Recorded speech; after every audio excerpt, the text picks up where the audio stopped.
you're going to get to see now our character creation process from the ground up. Everything's completely random, yet by the time we're finished, we're going to have a fully developed person with a personality, a history, compelling reasons, etc. And the character that we made in the first part of the segment was actually we rolled a multi-class, which was rare. Female Mountain Dwarf, Wizard Conjurer 8, Druid Moon Circle 4, an entertainer who breathes fire, juggles, and is an actor. And she's a bit of a romantic too if you read her background up here. Yeah, time for some Avatar shenanigans. So you did go Way of the Four Elements, Monk?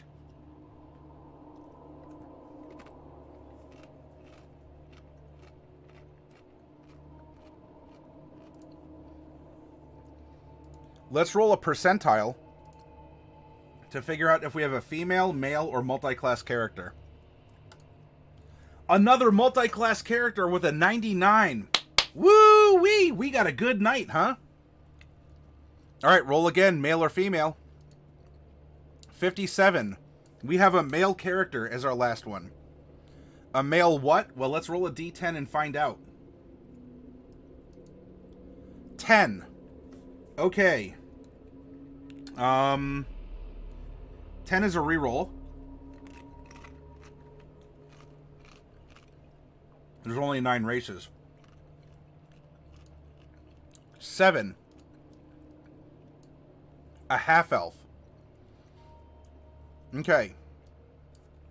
There are no official mechanics for the part that's going to come next. I roll odds or evens to determine for these half species. Do they favor their human side more, whether that's genetically with looks, or it's more memetically with their language, the culture, they identify more as one or the other, through looks or speech or culture or tolerances, etc. So odds or evens? Odds. This half-elf favors his human side more. For purposes of what we do, I don't know, it's a tiebreaker. It can be another part of his personality. Maybe he just looks really human, but he has, maybe he has an exotic eye color of the elves, maybe the kind of more almond-shaped eyes, or maybe he just kind of perpetually has a baby face. Something like that. So he looks human with maybe just some elven features, or he could look very much like a half-elf, but he just prefers his human side more for some reason. The culture, the language, the people, something like that.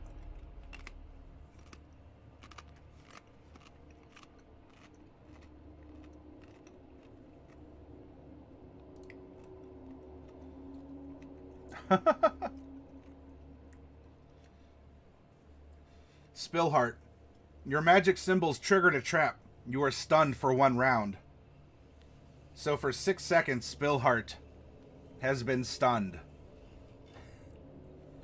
That was because of the the chicken spam.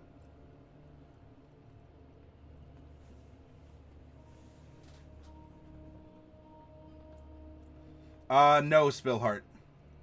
I forget what the limit is, but the limit was hit somewhere along the along the lines. All right, next up, let's determine his alignment. We're going to do that with 2 percentiles. 70 and 12. So we have a lawful neutral character.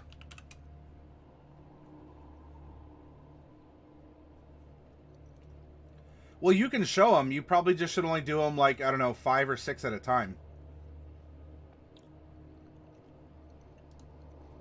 Lawful neutral, so we don't have to worry about Death Domain or Oathbreaker. What level are we going to generate him at? We're going to roll a percentile and find out. 32. We're going to generate a level 8 character.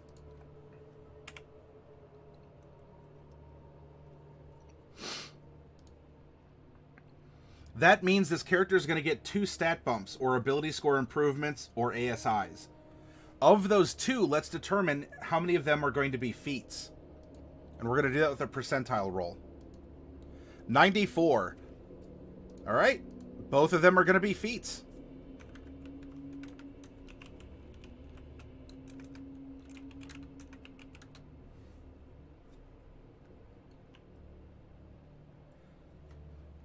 No, they're not neutral. Neutral. Well, I guess in a way, then you could say, yeah, neutral evil, neutral good, neutral evil, and lawful neutral.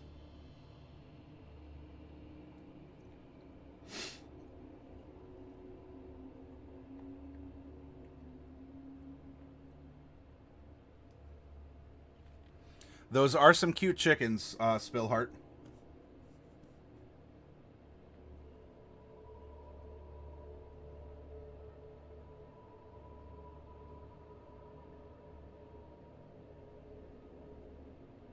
Tiny bonks gets you every time.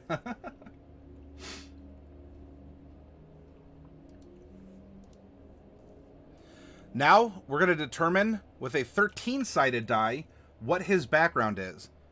And if you're new here, correct, we have not yet given him a class. It's important, but it's not as important right now to building his character. Who was he before he was an adventurer? Ah, an Acolyte. Okay.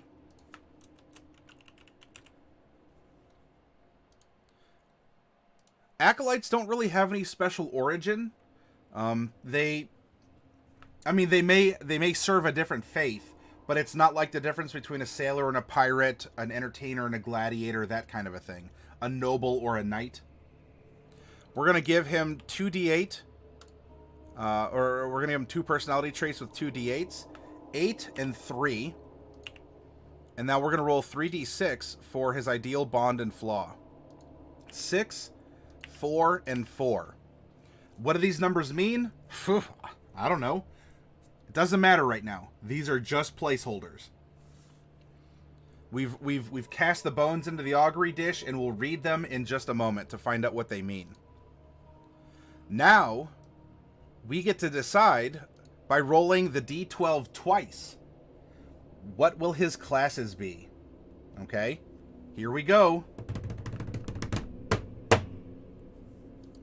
9 and 1. He is a rogue barbarian.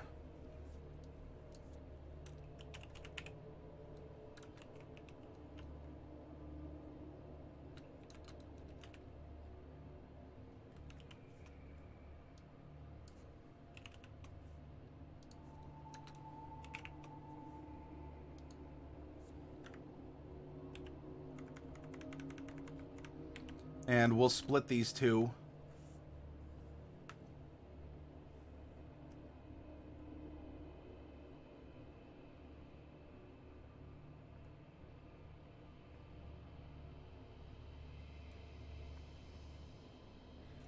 Well, Spillheart, it's a matter of getting the assets, the art assets to upload.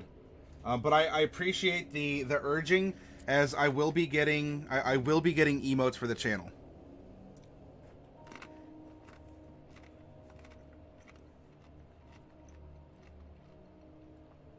Left to a monastery as a child, Acolyte.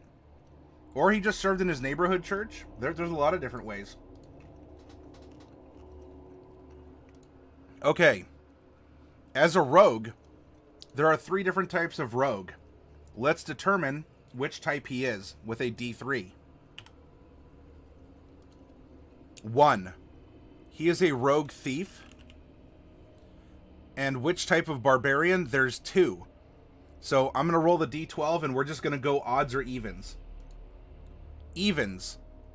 Evens, it's a totem warrior.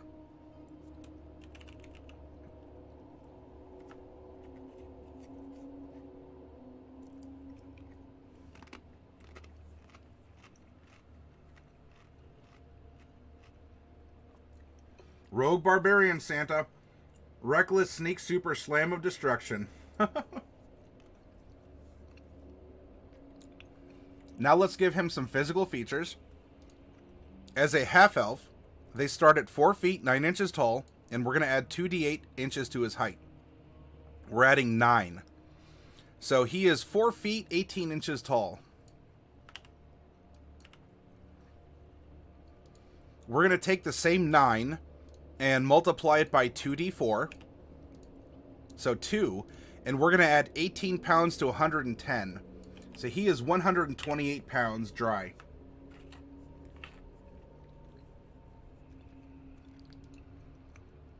Finally, let's roll the percentiles one last time and find out where in the life cycle he is. Is he a child prodigy? Is he middle-aged? Is he venerable and this is probably his last adventure ever? We'll find out. 43. 43 is an adult, which is column 3. Let's go over half-elves in column 3 are between 56 and 90. So that is a 35-sided die.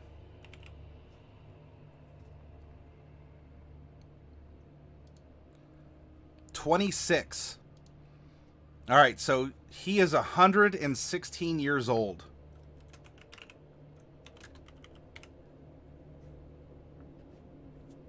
How can you be a careful barbarian and a reckless rogue? Do I smell split personality? Not necessarily.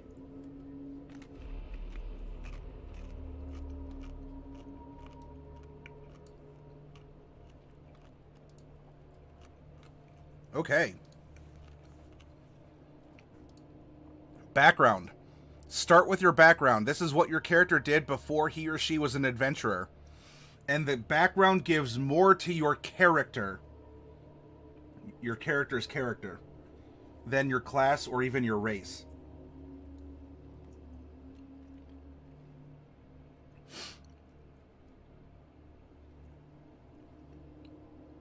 Acolyte. Skill proficiencies. Insight and religion.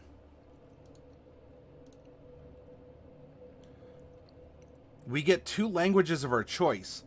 By being a half-elf, we normally get Common, Elven, and 1 other. By being an Acolyte, we're going to get 2 other languages for free also. Equipment. We are going to get a holy symbol of some kind.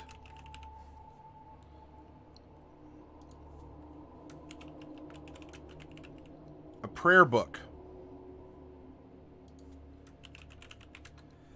Incense times 5. Vestments for when you're performing rituals. A set of common clothes. And a belt pouch. Containing 15 gold. Feature. Whoop. Shelter of the Faithful. As an acolyte, you command the respect of those who share your faith, and you can perform the religious ceremonies of your deity. You and your adventuring companions can expect to receive free healing and care at a temple, shrine, or other established presence of your faith, though you must provide any material components needed for spells. Those who share your religion will support you, but only you at a modest lifestyle. So that's an excellent support background feature.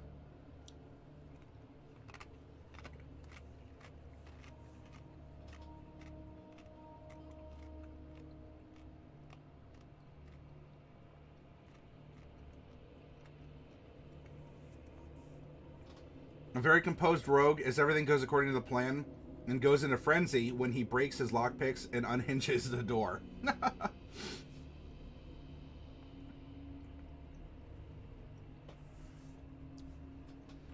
Well, remember, don't just think of the barbarian as a big, beefy barbarian. As a totem warrior, this rogue is taking animal spirits into himself, and they are altering him and changing him in ways.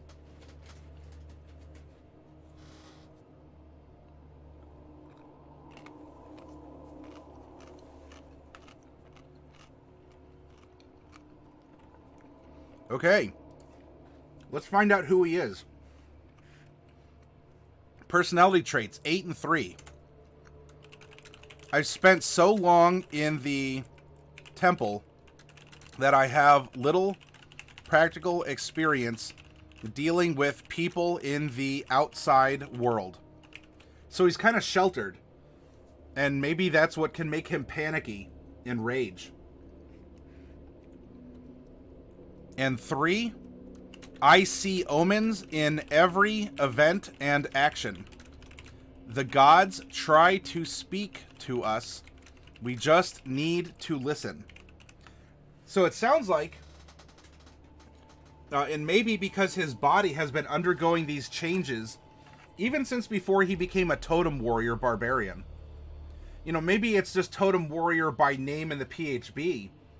But what if his body's actually undergoing some kind of a process, a divine blessing, an animalistic blessing? Maybe his faith is that of the nature domain, or something like that. And so he's always been prone to, maybe he looks different, almost like a Hunchback of Notre Dame kind of a thing. You know, he's always been big and gangly or bulky, or he's always had sharp teeth or different color or different eyes or something. Or maybe those features even change. As he's grown up, his body has just kind of assimilated different animalistic aspects. And so as a rogue and a barbarian, he may not be a thief. I mean, he's taking mechanically thief. But what if he's just been an outcast that has found shelter in a temple of some kind? And his body has just shown these different properties of mutating and developing powers. And so he's not, again, he's not a rogue in a rogue's guild. Instead, he's a rogue by name, by mechanical name, but really he's just spent his time cloistered inside this shelter. So he's had to entertain himself with exercise, challenging himself to puzzles like lockpicking or other things like that. And his rage manifests as like a panic attack, as like a social anxiety of sorts. Because he's been different all these years. Because he's scared to go out into the public. We could roll the character like that too. Yeah, Flathead, he could be a shamanistic acolyte as well.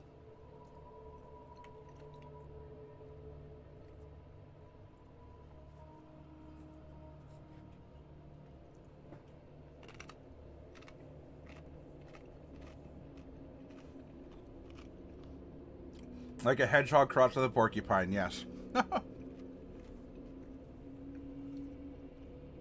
His ideal is 6. Aspiration. I seek to prove myself worthy of my God's favor by matching my actions against his or her teachings.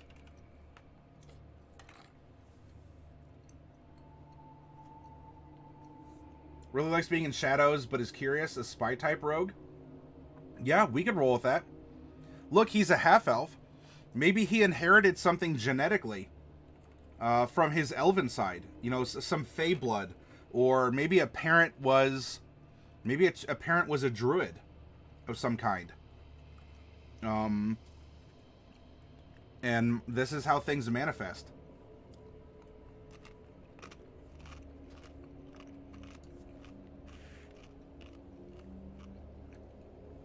Bonds, number 4. Everything I do is for the common people. And his flaw is also number 4. I am inflexible in my thinking. That definitely goes along with his lawful neutral, right? I'm not here to upset the balance of the world. I'm trying to fit into the world. Who am I to try and take a side in something? And so to just maintain, I can't stray, I can't stray, I can't stray. I have to fit in. Don't rock the boat.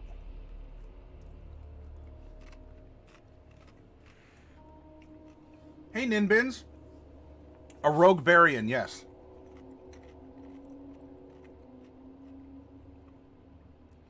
Oh, that could be it too, Spillheart.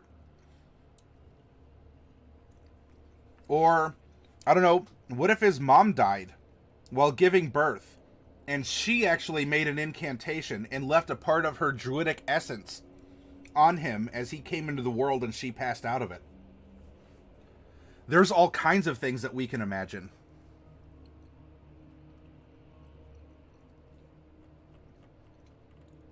All right, there's our background. Let's see what we get by virtue of being a half-elf.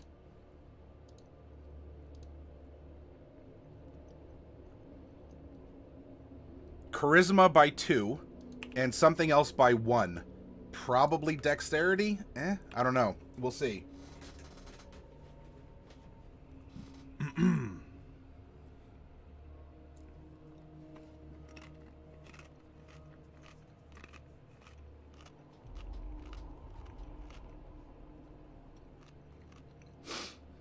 We're a medium-sized creature. Our run speed is 30 feet, giving us 15 climb, 15 swim, and 0 fly. We do get 60 feet of dark vision. We do have Fey ancestry, meaning that we have advantage versus being charmed. And we cannot be magically put to sleep. And we also get proficiency in 2 skills of our choice. Well, if we go back to his personality as he was growing up, I've spent so long in the temple that I have little practical experience dealing with people in the outside world. I see omens in every event and action. The gods try to speak to us, we just need to listen. That might show that he has a proficiency in investigation as he's trying to put these signs and portents into meaning.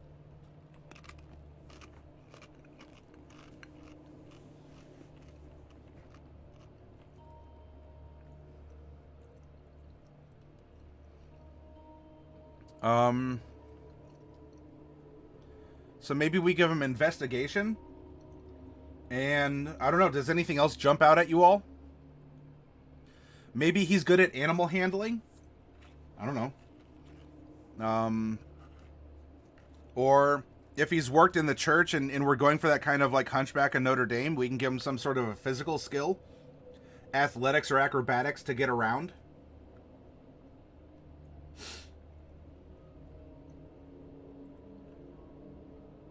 Oh, Nanav. Did you beat that warg? Let's see. 11 and 8? Yes, you did. Dark Wolf, if you're still around, can you give Nanav 50 experience points, please?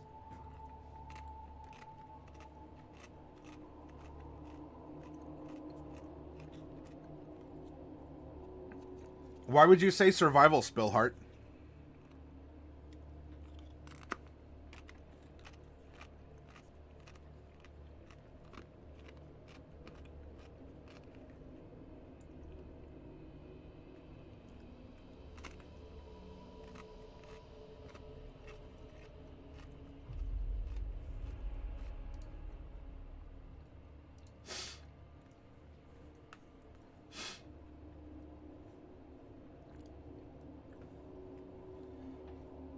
He's good in a lot of situations concerning his mechanical background. He just doesn't know it yet, but it's his instincts. I get what you're saying, Spillheart. Maybe he has developed survival techniques since leaving as an Acolyte. Stealth, maybe, but you know what? His rogue skills, I think we could pick that up in his rogue skills. So if he tries to avoid people, I have little practical experience in dealing with people in the outside world, so he might have had to learn to fend for himself. So sure, I can see survival as being a skill. Cool. All right, so we've built a half-elf now. And if he's favoring his human side, then perhaps there is way more humans or only humans in this establishment. So he's really only ever learned human culture, but he feels like he doesn't fit in because not only is he a half-elf, he's also manifesting these these animalistic qualities because he's a totem warrior barbarian.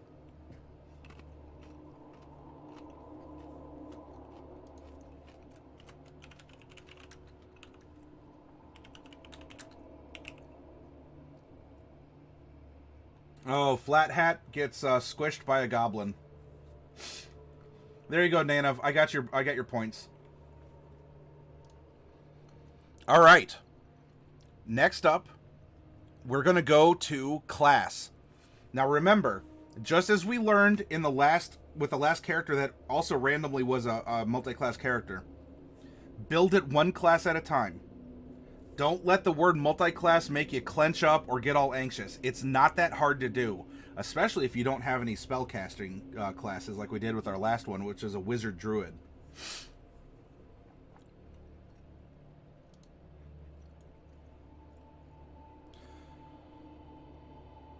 Classes. Rogue. 4 levels of rogue here. Alright, rogues are a D8 hit die class, and because we're 4 levels of them, we get 4 D8 hit die from our rogue side. Okay? We do get proficiencies with light armor, as well as weapons, simple, long and short swords, rapiers,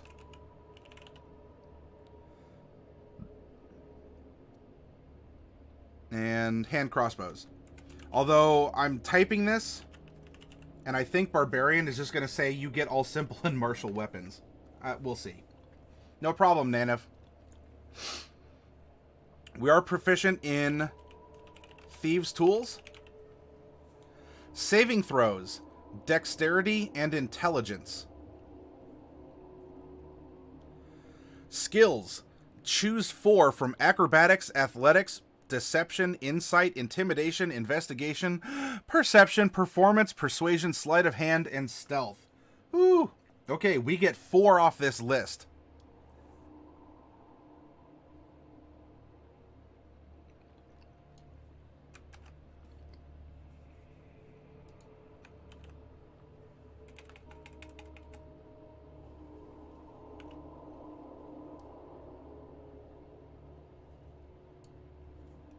Well, that didn't really copy over too well.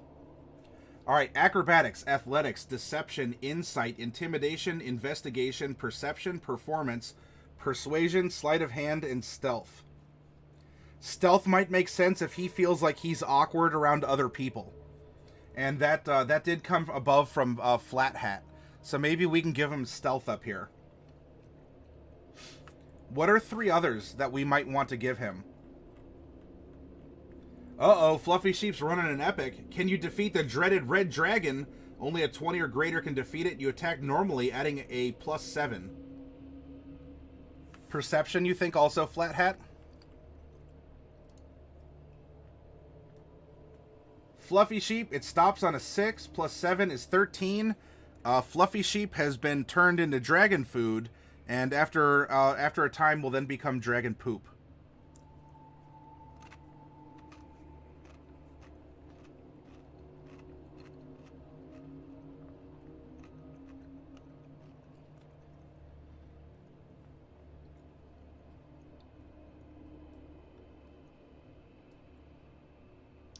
Spillheart comes in with a nice solid paragraph of backstory. It's acrobatics too. Yeah, we can give him something something physical, right? If he's to get around.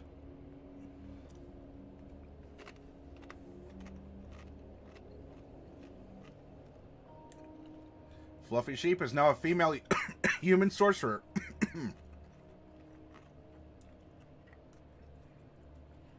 Well, we get 2 more skills. 1 if we go with acrobatics.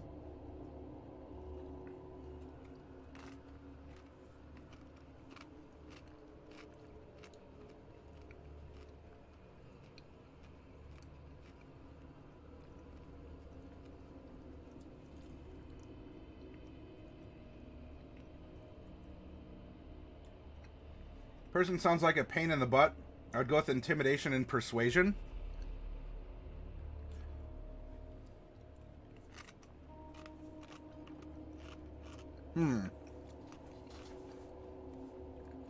Maybe intimidation. If he's very dogmatic, right? He's inflexible in his thinking. Exactly. But, so those would be our 4 here, okay? Yeah, not persuasion, I'd say. Intimidation, I can definitely see that.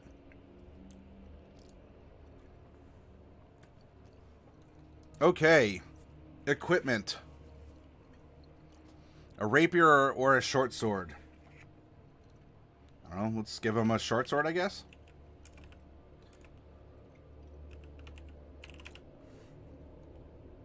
A short bow and a quiver of arrows, or another short sword.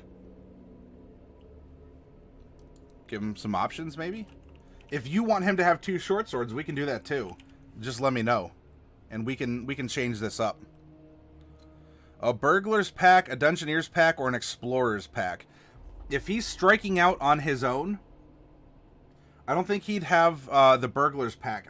He's not like a burglar. He just learned stuff, I think, in his seclusion inside this place that was sheltering him because of how he looked. You know, he was kind of growing up in Professor Xavier's home for gifted children.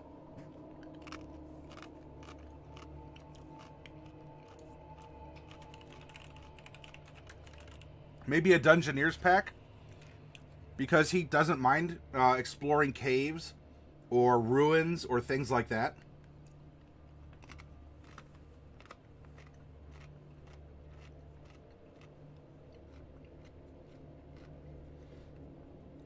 Saris, you might not have enough experience points yet to go into a tomb.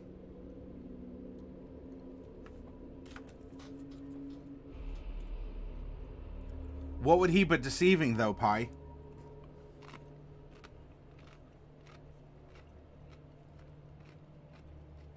You want to make him a dual wielder? Sure. Short sword times 2.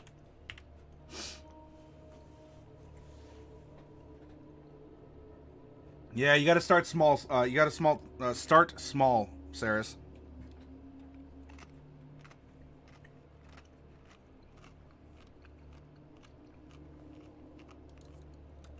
Leather armor and daggers times 2.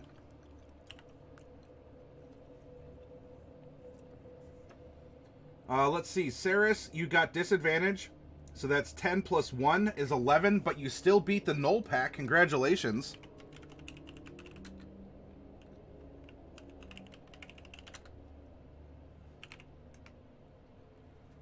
Spillheart, there's a global cooldown of 1 minute for the same dungeon someone else just ran. Although, Saris, you have to wait 5 minutes before you can personally go back through that dungeon.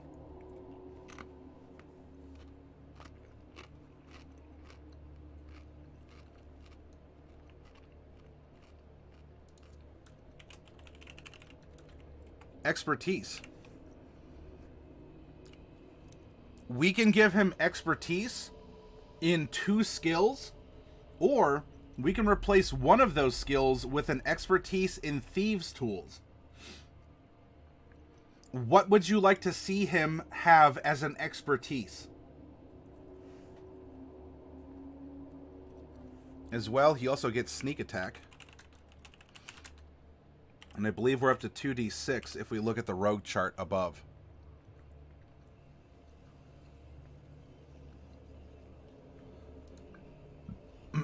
Yep, we're at 2d6. Okay.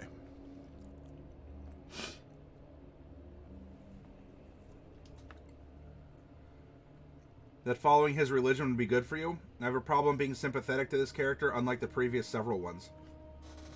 Hey, that's fine, Pi. Yeah, not all characters jive with everyone, and if this is challenging you or even grading you, then this is an extra opportunity to have an influence.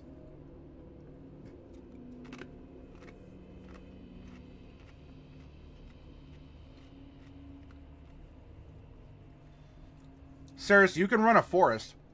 It's just the same dungeon has a waiting cooldown. Diadems, you think that that he should have proficiency in the thieves tools? If so, then what other skill? Right? He gets 2 things to have an expertise. One of those can be his thieves tools, and another can be a skill, or he can take 2 skills.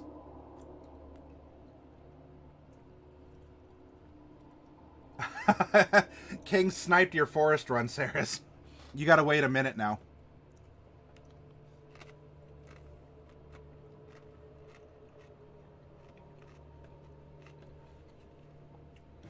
Well, Saris, If it means anything to you, King just got squished by a troll. Karma.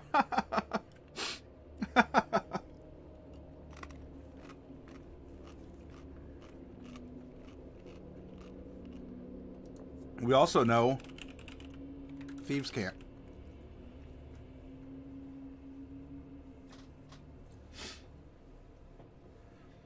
I trolled myself with a troll who trolled me while I was trolling.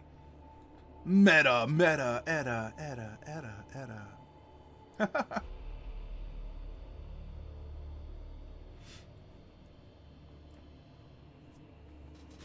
Spillheart's going into the plains.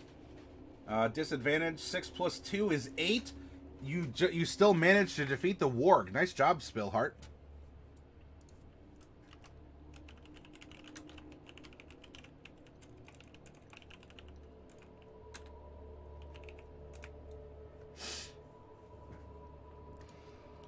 Cunning action.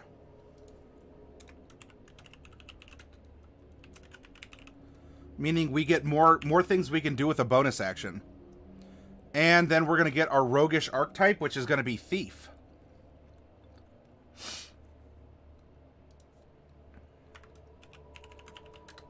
Tools, and probably... if he's been very... let's see. Aspiration, proves himself worthy. I see omens and everything. Probably then, religion. He spent a lot of time studying. You got experience points when you subscribed, Spillheart.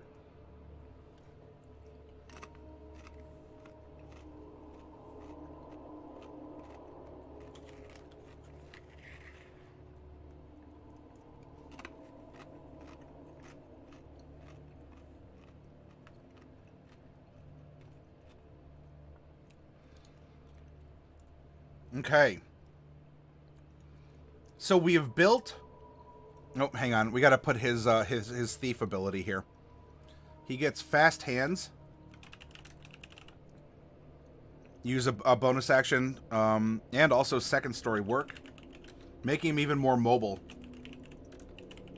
And that actually means that his climb is now 30. And not 15.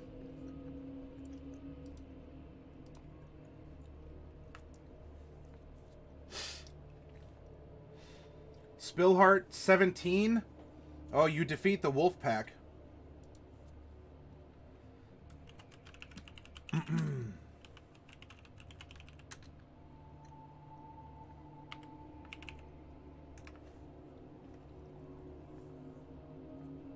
Oh, Fi, did you beat the dungeon? You triggered an ooze. You rolled the 2d20 for advantage. Yeah, 18 and 19. Wow, you really beat up that ooze. And you get 250 for it.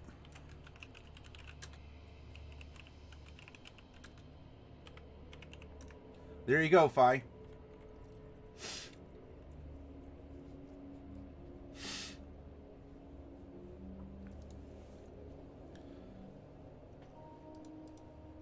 All right. Dun, da, da, da. We have built a 4th level rogue. Now we need to consider, what do we need to make him a multi-class barbarian? Let's consult Chapter 6 to make sure. To multi-class into something else, you have to have a minimum ability score. In this case, it's 13. And you need it in both your current class and the class into which you want to multi-class. So here, Dex needs to be 13 and Strength needs to be at least 13. All right?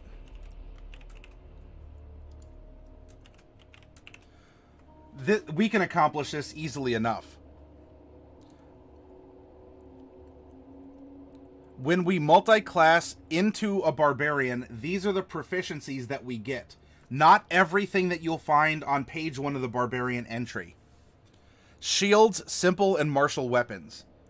Alright, so we're just going to put simple and martial weapon ability. And we can use light armor and shields.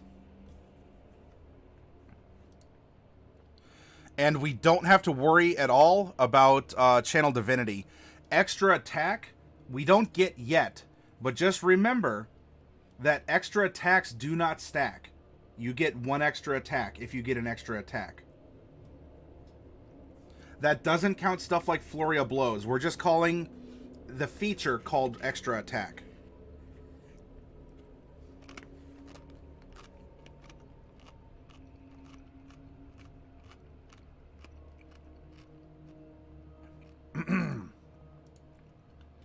With that, let's go to our Barbarian and add on four layers of Barbarian.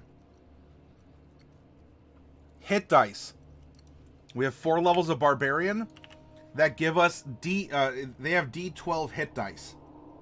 So we have 4 D12 from our Barbarian half and 4 D8 from our Rogue half.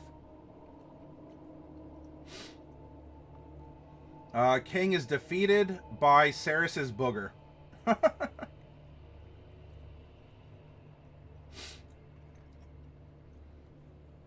Spillheart goes into the dungeon. A bat swarm. 2 and 1. Well, unfortunately, even with advantage, at least you didn't fall on your own sword. You came close to it, though. Alright, so you see here where it says proficiencies? We do not get those. We already received our multi-class proficiencies. So you skip over this portion that I'm kind of blocking here. Okay? We don't get your starting equipment unless your DM is nice. We are going to get our rage.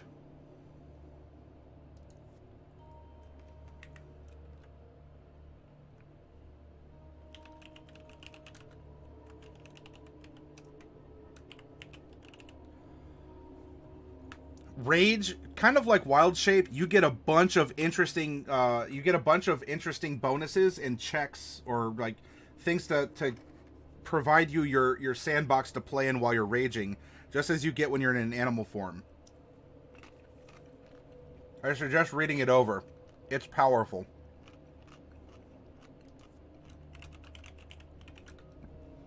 Unarmored defense. If we find ourselves without armor, if you're not wearing any armor, your armor class equals 10 plus dex plus con. You can use a shield and still gain this benefit. So if we run around in a loincloth and a shield, we'll still be armored.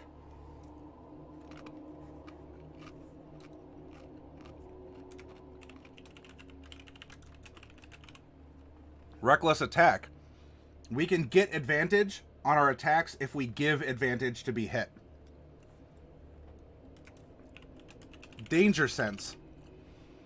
This is a good, like, rogues and barbarians have a very good combo, especially for trap finding and such. You have advantage on dex saving throws against effects you can see, and we're already going to be good at those saves too. And then we're going to choose our primal path, which is Totem. So down here,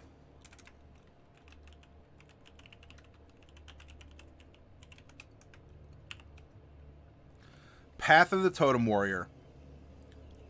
We have a kinship with beasts. At 3rd level, when you adopt this path, you gain the ability to cast the Beast Sense spell. And then we get a Totem Spirit. You must make or acquire a physical totem object. So this is probably something he acquired or made in his reclusive time. And now we get to choose. It doesn't have to be this animal, but you can think of things that are similar to it. But as he gets these features, cosmetically he looks a little bit more like the animals that he's picking and choosing from. Oh, Spillheart, you beat... Sorry, I've fallen a little bit behind here. Spillheart went into the dungeon, a bat swarm, okay. But you lost to the bat swarm. Ceres goes into the forest, a troll pops out. Rolls for disadvantage. 12 plus 2 is 14. You still... So, Ceres, you killed the troll that killed King after he tried trolling you in the forest and got trolled himself by a troll.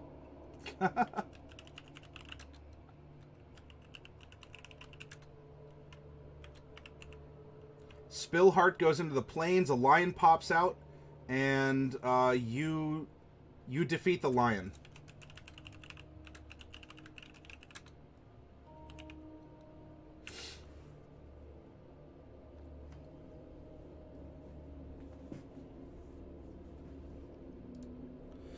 Now, which animal do you think reflects this character more?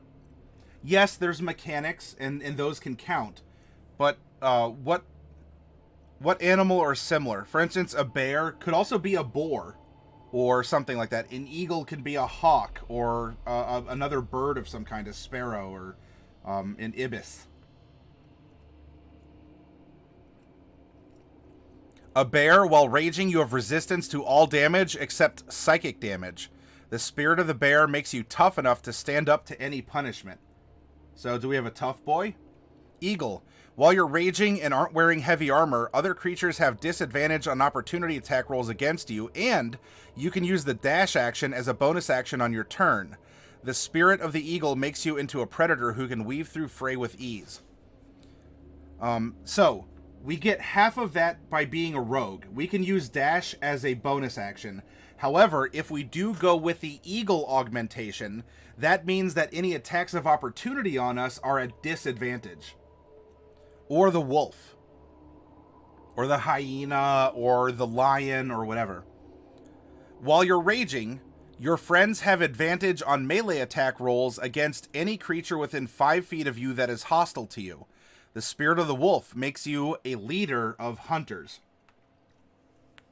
King goes into a dungeon, a bat swarm. You attack with disadvantage. Now that I'm clean of snot, certainly I'll remain clean of all this guano. 17 and 4. And on King Von Ale is a walking component pouch for a fireball spell now.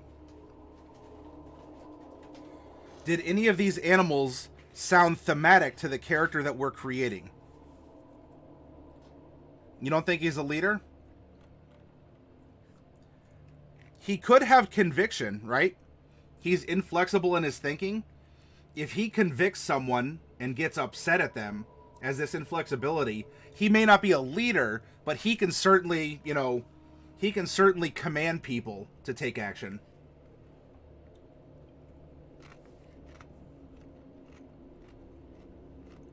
Oh, sorry.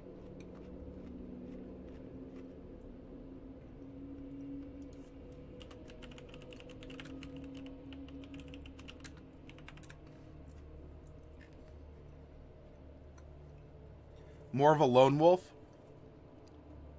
So maybe the bear, Flathead.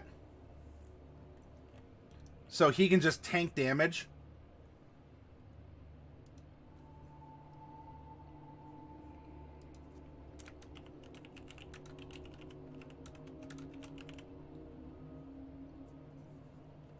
Oh, I'm sorry. I'm looking at someone else's. Unfortunately, because I'm doing double duty here, Saris.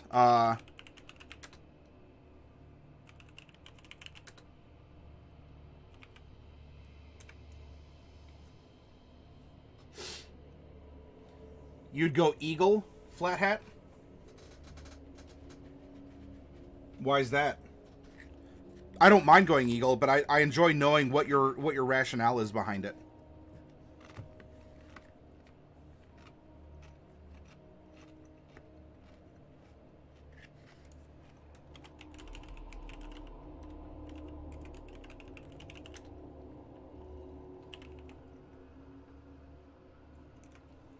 You think it suits them best? Sure. There we go.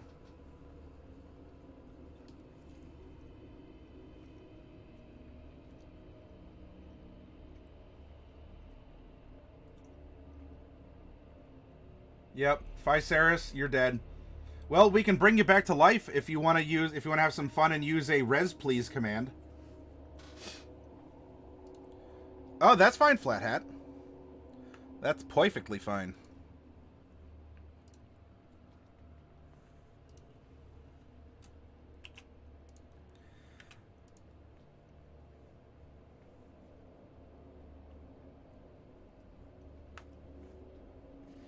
All right.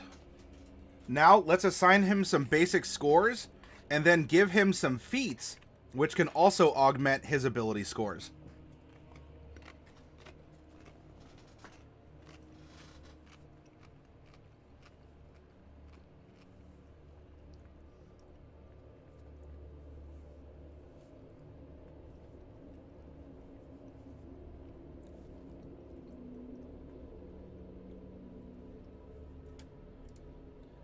Some of the rewards, Spillheart, are effectively a refund back on the adventure.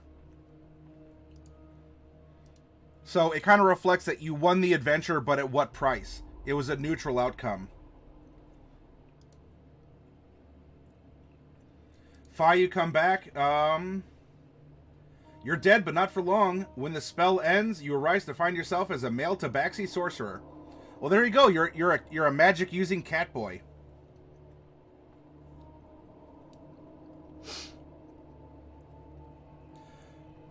All right, here's our standard array. Let's give him some scores. I don't really know how important... I mean, we got to have at least a 13 in strength. And maybe we can just kind of keep it that way. So our 13 goes here. I almost want to say that we should put our 15... Ooh, I don't know. Our 15 in dex could be really spicy. And then we go 14 in dex. Nice big pool of hit points. He's a tough boy. And the con and dex are going to combine together to give him a really decent armor class.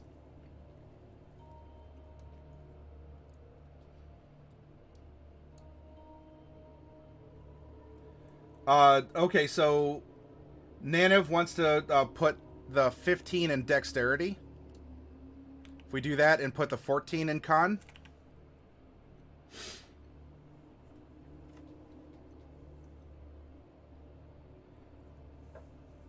Saris is going to go on another adventure through the plains. A poisonous snake pops out. 8 plus 1 is 9, and Saris just manages to put down the poisonous snake.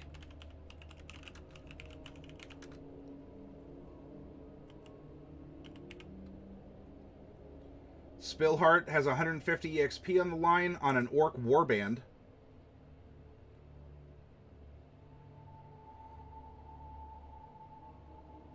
This loose cannon criminal on the chopping block. Who do you mean, King?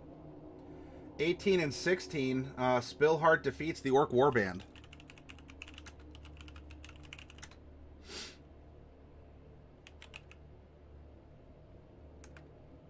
Oh, you pulled a comet from the deck of many things? If you single-handedly defeat the next hostile monster? Oh, yeah. And then you ran a plains encounter, so I'm going to give you another 125. Pulls from the deck of many things can affect your adventures.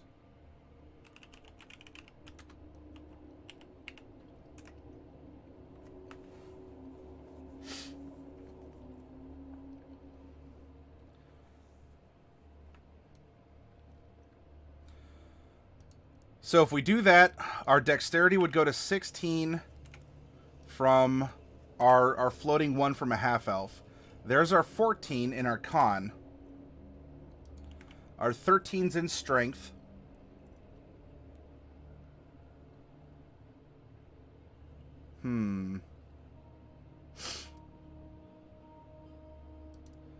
Probably 12, 10, and 8...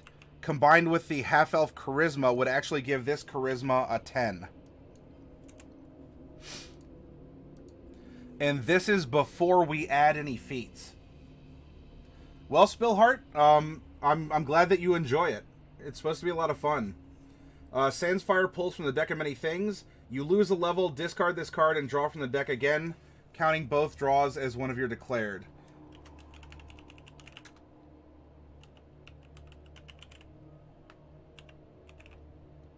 So there's an extra 50 for a free draw, Sandsfire, and you just have to live with the shame that you're a fool. You'll have to roleplay through that. All right. Let's before we determine any modifiers, we can still adjust. Our scores and therefore our mods with feats. we get 2 feats. One that we would take as a rogue and one that we would take as a barbarian. Physaris, who goes there? Mr. Plunderloot, is that you? It stops and moves forward and suddenly responds, Smoocher Z. Oh, Mr. Plunderloot's getting a little sassy with you there, Saris. Sans draws again. Reality's fabric unravels and spins anew, allowing you to avoid or erase one event as if it never happened. Well, Sans Fire, if you want to hang on to that, I don't know. If you fail an adventure, maybe I can give you a refund on it. Or you can use it in a roleplay context and try and get a favor from someone. Be like, hey, I'll erase a mistake of a roleplay or an adventure mistake or something like that for you, but it'll cost you something. You'd be tempted to put intelligence at 8, but you don't know.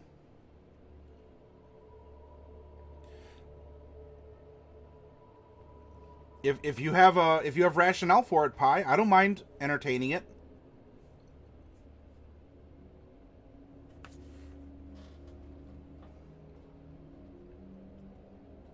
Let's go to Chapter 6 feats and discuss which feats might work well with him.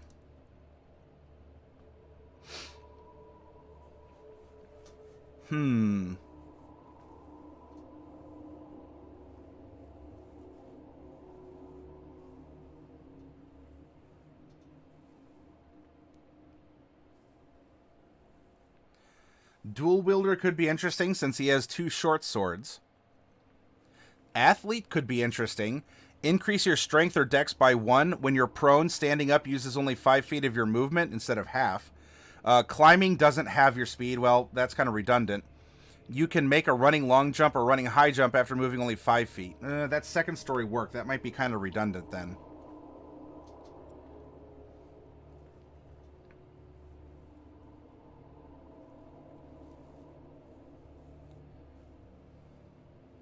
Dungeon Delver could be good.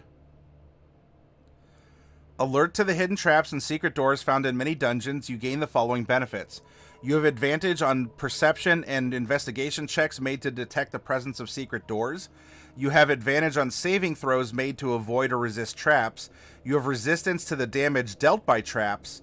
And you can search for traps while traveling at a normal pace. That could be interesting.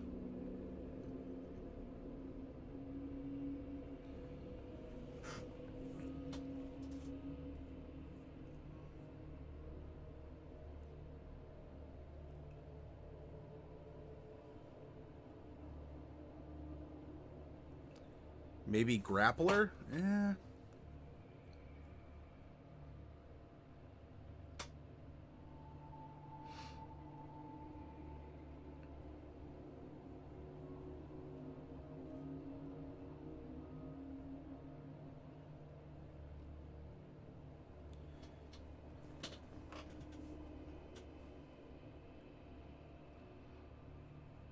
Mobile could be interesting. I mean, he's going to get damage, or he's going to get speed boosts anyway by being a barbarian.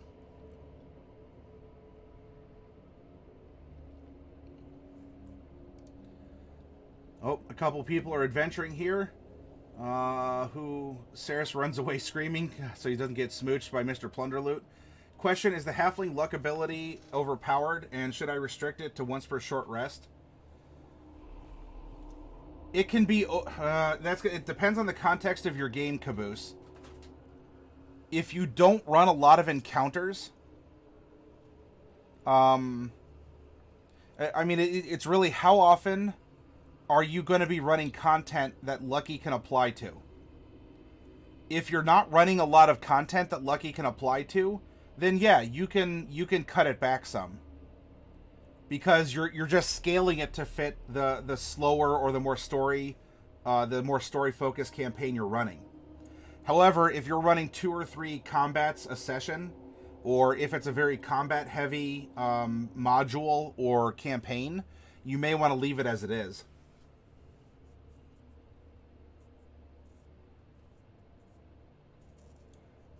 Yes, Sansfire, ! YouTube. And if that command isn't down below in the list of commands, then I'll have to fix that. Saris goes into the forest, and another troll pops out. 14 and 16, so Saris wins.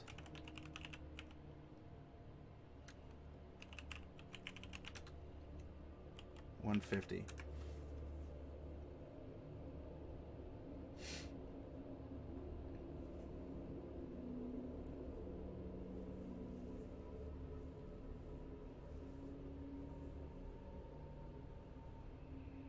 Hey, Imagination Studio.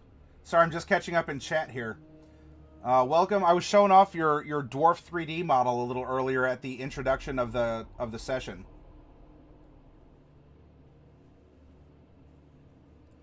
Mage Slayer. What about the character gives you this Mage Slayer feat feel, Flat Hat? Diadems goes on an adventure in the plains. A bandit gang tries to jump Diadems. A 15 and a 7. 7 plus 2 is 9. It looks really bad for a moment, but Diadems is able to snatch victory from the jaws of defeat.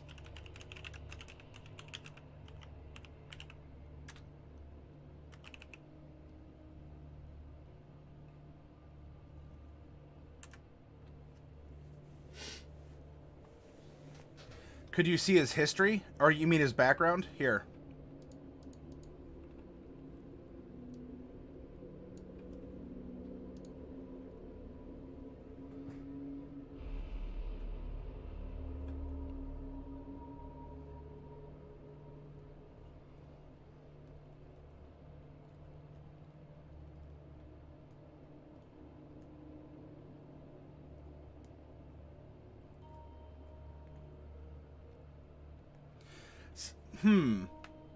Do any of you have experience with this interaction? Would Savage Attacker allow you to re-roll all the dice on a weapon roll, including your sneak attack dice?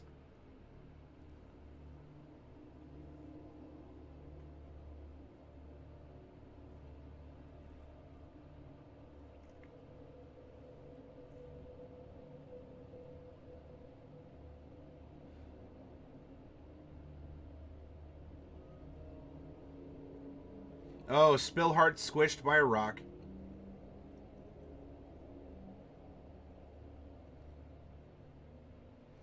Okay, Saris. We're gonna do a fun little interaction for this. Saris, I need to see how many experience points you have. Please type !EXP. You think the magic users endanger the common people?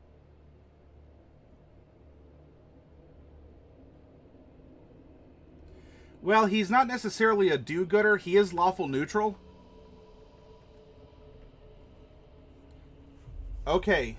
Fi, you have 460 experience. I want you to now roll 1d100.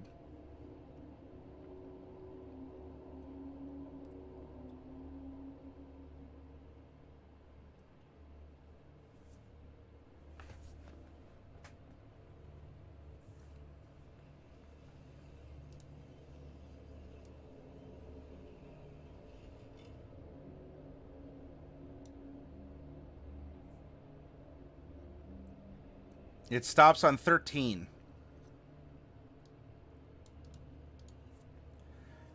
Okay. Well, as you're at least guaranteed a wondrous item here,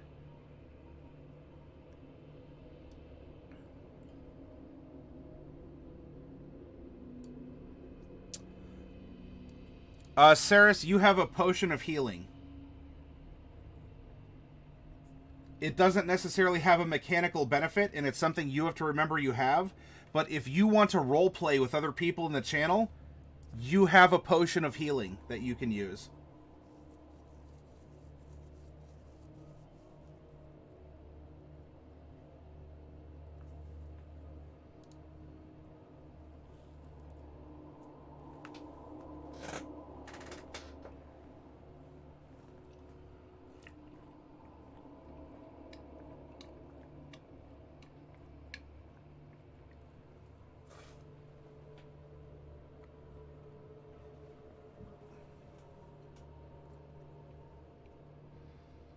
Hmm.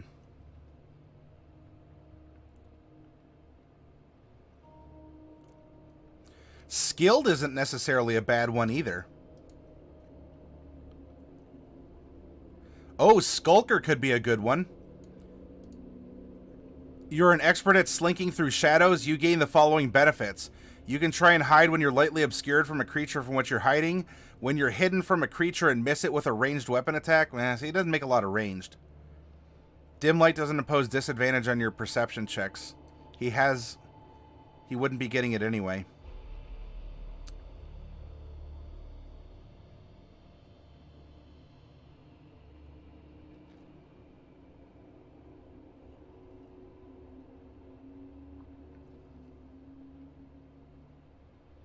Shield Master could be interesting, although he wouldn't have had shield proficiency as a rogue.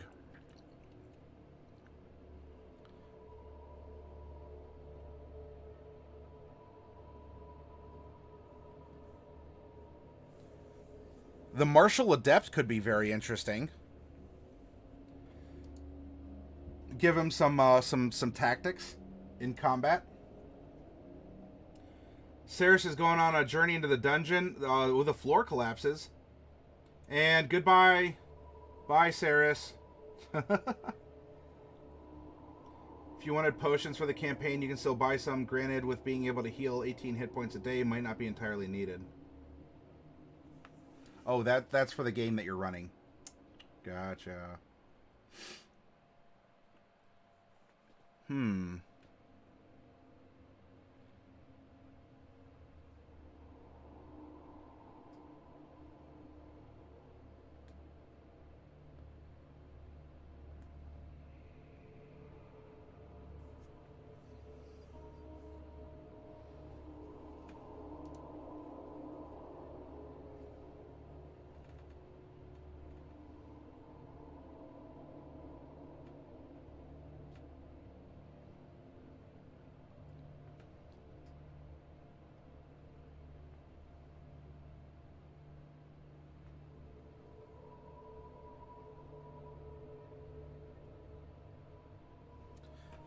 This character is interesting. What feats would he be getting here?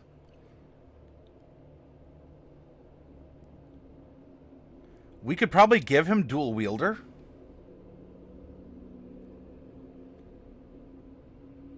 Alert could be interesting also. +5 bonus to initiative. You can't be surprised while you're unconscious, or while you're conscious. And other creatures don't gain advantage on attack rolls against you as a result of being hidden. He does seem, I don't know, kind of paranoid that way.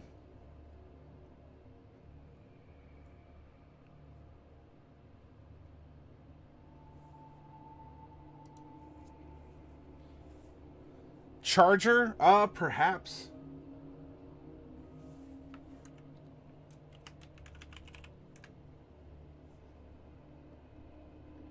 If I played this character, I would beat people up who disagreed with me, or if they're too tough for me, burglarize them, which would be how I'd make my skills and spells based on the given background.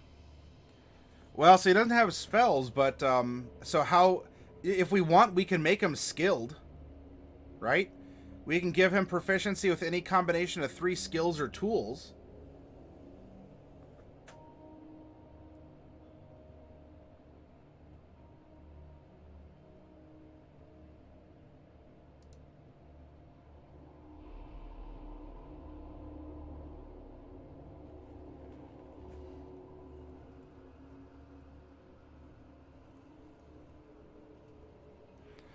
And resilient is a decent feat as well.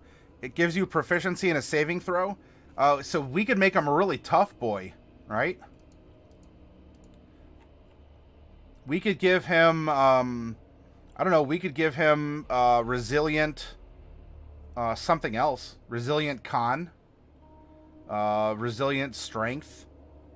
To not only would it give him a bump in something, but he would also just be tougher. Mobile could be a good one as well, right? If he's going to go this path of the eagle. In fact, maybe that's his barbarian one we give him, because he's also going to get speed boosts from being a barbarian. So if we make him mobile, your speed increases by 10. When you use the dash action, difficult terrain doesn't cost you extra movement, and when you make a melee attack against a creature, you don't provoke opportunity attacks from that creature for the rest of the turn, whether you hit or not. So it makes him a very good hit-and-run artist. That seems to be pretty cool. Mobile could be a good feat for him, I think. Uh-oh, Saris. What alignment are you rocking now? I don't know what you were before, but what do you think you are now? Neo Realms, hey, good to see you in here.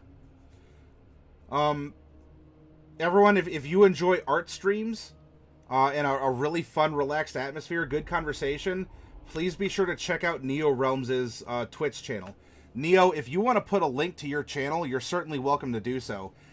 If you like the chat minigames that we play over here, The Adventure, he has some really fun animated minigames for his channel as well. I'm going to have to pick your brain on how you did that stuff, Neo, because that is awesome. I love that interface. It's a lot of fun. Oh, so Saris was lawful good before and is now chaotic evil? Light armor? You gain proficiency with light armor, but we already have proficiency in light armor. Though, if you want, what we could do is take Shield Master. Maybe go mobile and Shield Master.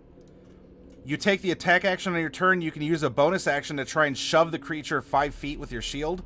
If you aren't incapacitated, you can add your shield's AC bonus to any dex saving throw, which would be good for rogues and barbarians alike.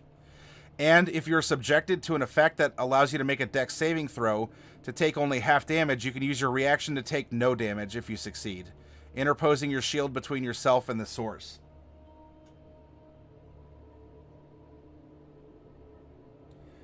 Built it in Game Maker. I haven't heard of that before, Neo Realms. Yeah, Neo, Pi hangs out here on occasion as well.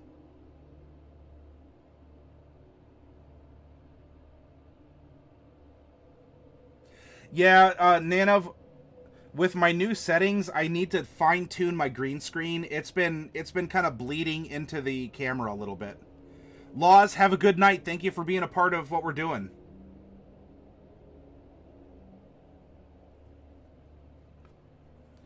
So what if we did this? What if we took mobile as the rogue and then Shield Master to accompany us getting shield use as a barbarian?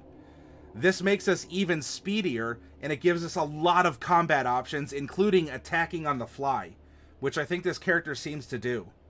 Or is prone to do. If that's the case, our run goes up to 40 feet. Therefore, our climb goes up to 40 feet, and our swim goes to 20. Unfortunately, we still have a 0 fly speed. Now, neither of those bump our scores up. So here we have Strength, Dex, Con, Int, Wisdom, and Charisma. And we can now ripple the modifiers through the rest of the page, since we've dropped the engine in the chassis. Let's see, at 8th level, our proficiency bonus is 3. So that's going to give us a 6 saving throw, acrobatics and stealth, 3 sleight of hand, 2 on the saving throw, 4, and religion was doubled, so that's 7. 1, 1, and 1. 0, 0, 0. 3, 3, 3. 0, 0, 0, 0, and 3. Current hit points. We started as a rogue, and the first level of any class, you get your maximum hit points. As a rogue, you're a D8, so you get 8 hit points. D8 hit die. For the other levels, so therefore the next 3 levels of rogue, you get half plus 1 of your hit die. Now, for all 4 levels of Barbarian, because we're beyond a first level character. So for all 4 levels of Barbarian, we would get 7 hit points, half plus 1 of the D12. Every level, so all 8 levels, you get bonus hit points equal to your Constitution modifier. And so there's our algebra, right? 16, 28, 15. So here we have 31. So we have 59. We have 67. Hey, Norton, good to see you. It's been a great night on the stream, in the chat, and I hope you've been doing well for yourself too, Norton.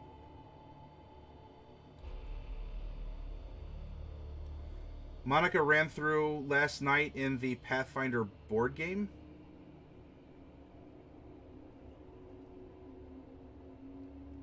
I don't know if I understand the comment, Neo, or is that addressing someone else? Diadems is going on a trip through the plains. A poisonous snake pops out, but you do get advantage. You roll a 12. Oh, yeah. Diadems puts down the snake.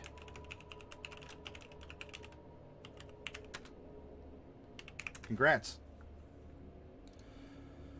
All right, our initiative is a dex check, so it's 3. And our armor class, well, we're a barbarian, so we can add con and dex. So we're sitting at a 15 without armor. If we are wearing armor, it actually go down to 14, because leather is 11 plus dex. So we'll just consider ourselves not wearing the leather armor. Our passive perception is going to be 13. 10 plus your perception modifier, and that represents your natural awareness, so you don't have to keep rolling dice. No spells, and so for our attacks, both short swords and daggers are considered finesse weapons. Therefore, we can use dexterity instead of strength, even though it's a melee weapon. 3 plus 3, because we're proficient with these weapons, we're adding a plus 6 to our d20 roll to hit. And then a short sword is 1d6 plus 3 bonus damage, because that is the dexterity modifier. And daggers are 1d4 plus 3. Both of these are piercing sources of damage. And there we go.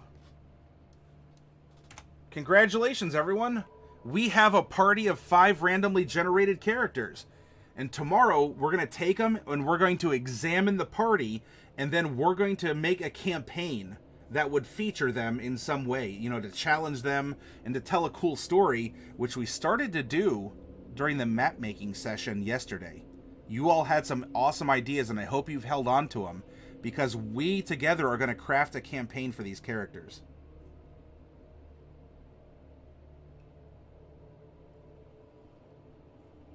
Oh, gotcha, Neo Realms. Okay, that's what you were referencing.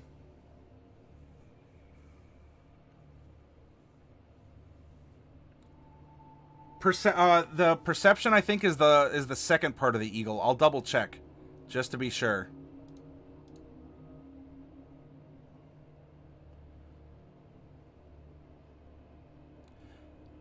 Yeah, the first part of eagle at level 3 is the mobile version of it, flat hat. The second part, you can see up to a mile away with no difficulty, discern fine details as though looking at something no more than 100 feet away from you. Additionally, dim light doesn't impose disadvantage on your perception checks.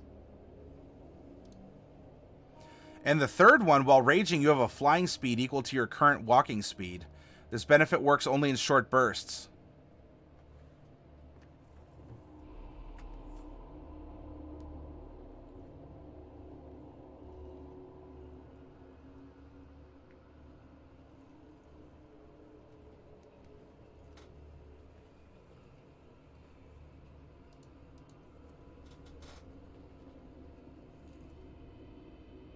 Pi, is that question to me, or are you talking to Neo Realms?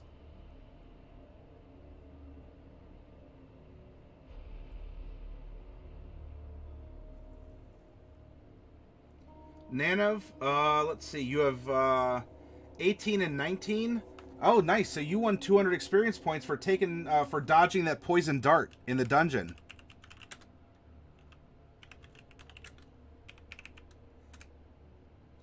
All right, that is great. I start streaming at 11 p.m.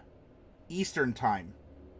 Technically, I put the channel up for like 10 or 15 minutes before I actually show up and broadcast, So technically, it's 10:45, 10:50, something like that.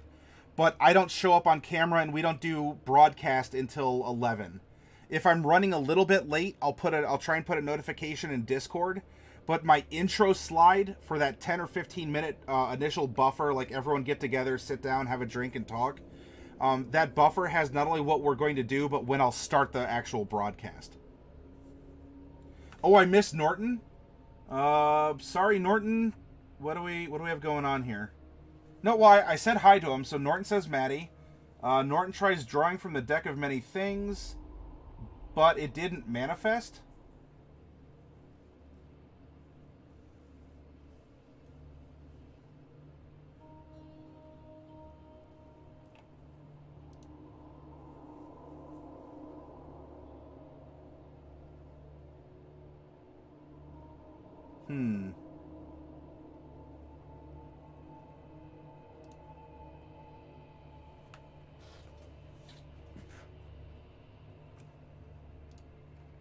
So cool.